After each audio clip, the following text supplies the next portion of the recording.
Today, I'll show you one of my favorite task-based activities in which students have to work together to create a utopian society.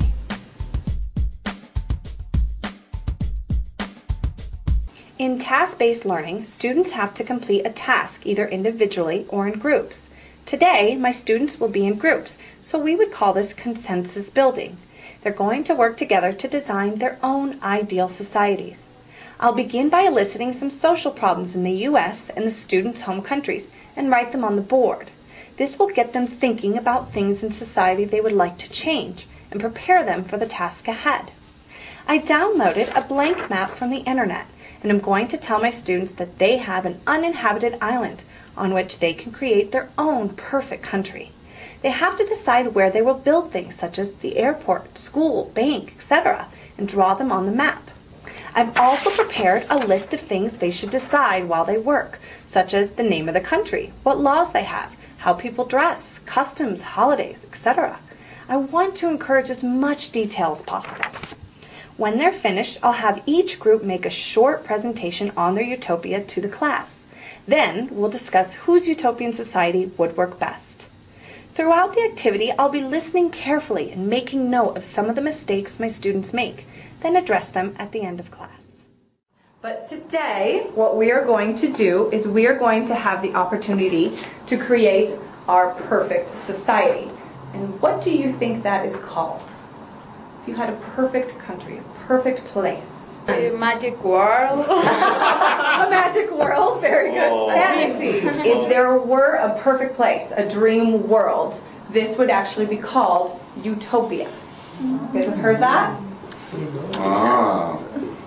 So what we are going to do is we're going to go and split up into groups, and you guys are going to create your own utopia, your own island. Okay. You will also have a worksheet that will give you some examples of what you can put in your utopia. For example, what is going to be the name of your country? What are going to be 5 laws, regulations that you will have in your country? Okay, so here's the worksheet. You also have to draw, I know, creativity, things like banks, hotels, beaches. Nice. It's going to be fun, right? So use your creative juices to think of your perfect world. Okay, so Wei Chong and Abdul, I'll have you be one group. Berto and Anna. I don't know exactly. Money. Does money make you happy? Very good. Yeah. To cap it up. What do you Why think? don't you use more mature name? There's a forest. Okay. Okay, great. What is celebrating tradition? Nice and easy. Yeah. Good. Riva? Riva? What about? You already have the 1 week, right? 1 week. Yes, Yeah. for independence. Oh, that's We have a Yes. carnival in the Yes. summer. Oh, In the okay. summer, Okay. Yes. Yes. But What about? Okay, guys, everybody ready? Yes. Yeah. Excellent. Okay, so now what we are going to do is each group is going to come up and present their own utopia, their perfect society. This is our perfect society. The name of the island is Paradise. Our country name is Kingdom of Dreams Island. The name of our city is Happy Land. Only the transportation is vehicle, no motor. No motor. No so motor. do they have only, cars? Only but- bicycle, walking, or the other transportation, no motor. 5,000 people live in this island. 5,000? Yeah, only 5,000. Wow, very limited. We have the perfect weather. Always no cold, no too hot. Does it rain or only sunny? No, just sunny. Oh. All the people speak only Spanish. Every day is a holiday. Every day. Every day does not work. There is no work. And no government. No government. Some leaders. Oh my. Some And groups. people are okay with this? There's no crime? Yeah, because they grow up without government. They live without. Okay. All right. Excellent. I think my students were really creative with this activity, and they got a lot of conversation practice and even learned some new vocabulary. Task-based learning not only strengthens general speaking skills, but can also be adapted to specific language points, such as phrases or verb tenses. For example, you could give students a murder mystery to solve, so they have to use past tense to deduce what happened. There are many task-based activities online, but you can easily design your own. Don't forget to provide students with some guidelines beforehand so that there is a structure to the activity and it doesn't turn into a free-for-all.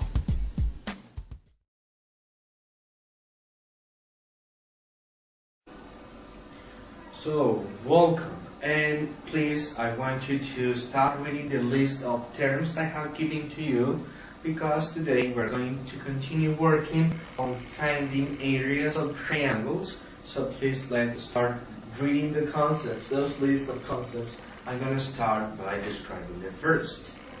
The pronunciation is length. Can you repeat, please? Length.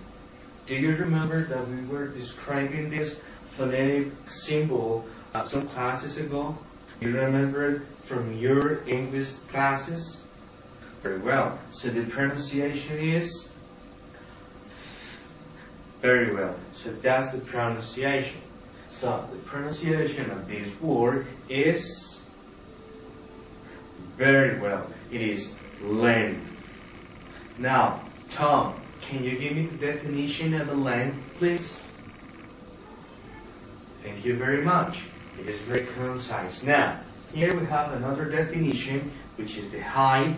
It is presented also with an H, and I want Marta to ask Tom what the definition of height is.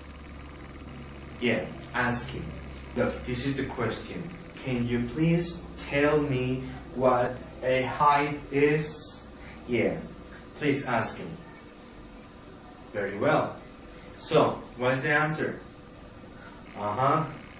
Very well. So that's the definition. The third term is isosceles. Do you remember from previous lessons? We were studying this last week. So, what is the definition of isosceles? Tanya? Very well. That's the definition of isosceles.